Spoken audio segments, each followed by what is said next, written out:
Hey guys, so I've got this rental car now with the truck in the shop, and they gave me, just because of the daily rate that the insurance covers, they gave me a sedan for right now.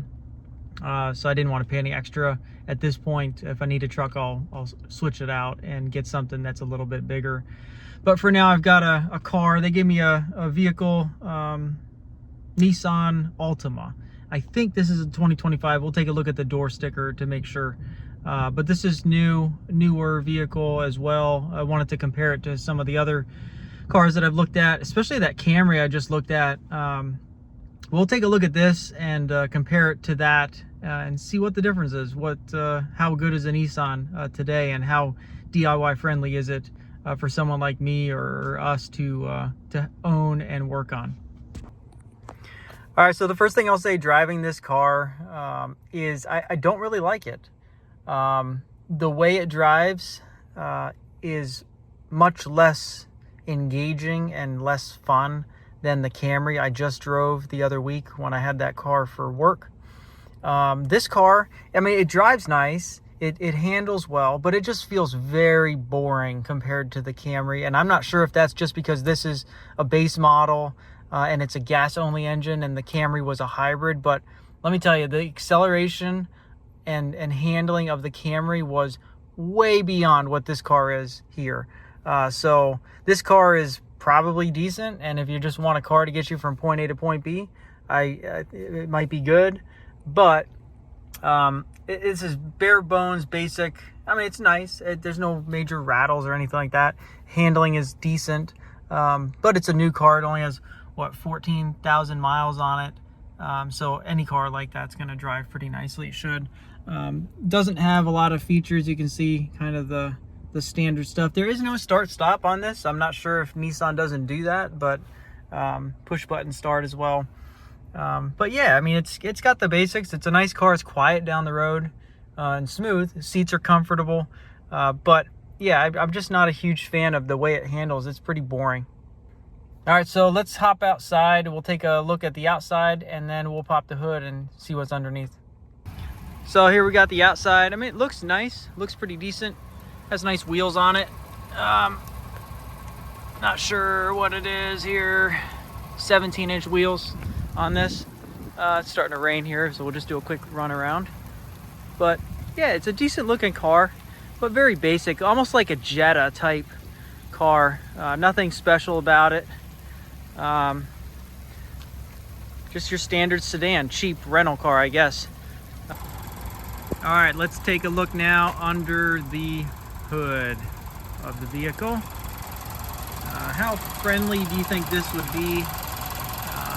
You can see here, which a good indication is the spark plugs are right up top, 1, 2, 3, and 4.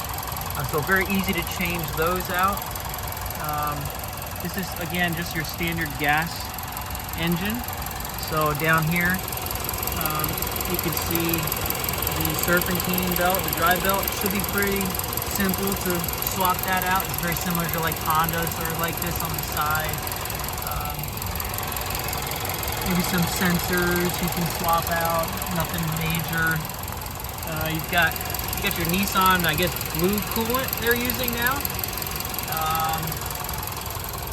You got your engine air filter box there, battery. Everything's pretty accessible. It doesn't look like it's anything crazy or too hard to work with. I don't know, maybe down underneath the air box you can get to the transmission. I don't see any transmission dipsticks or anything like that in here, so it's probably a sealed for like the CVT. And that's another thing on this engine, the CVT transmission sucks. It really lags, it's sluggish. It's not near as crisp as the Toyota Camry that I drove recently.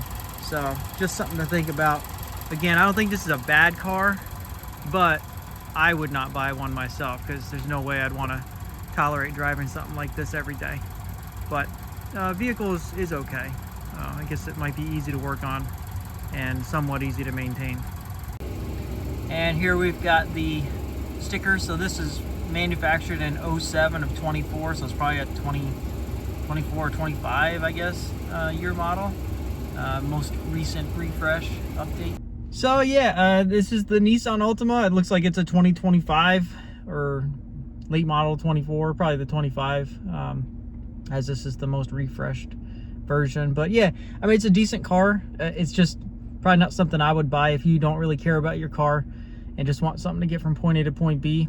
Yeah, you could buy this. It probably lasts just as long as most other sedans. But if you're looking for something more engaging, more fun to drive, definitely a Camry at this point, a Honda Accord, probably a Volkswagen Jetta. Not driven one of those in a while. I'm not a huge fan of the way this drives. It's pretty boring, very sluggish, does not accelerate well.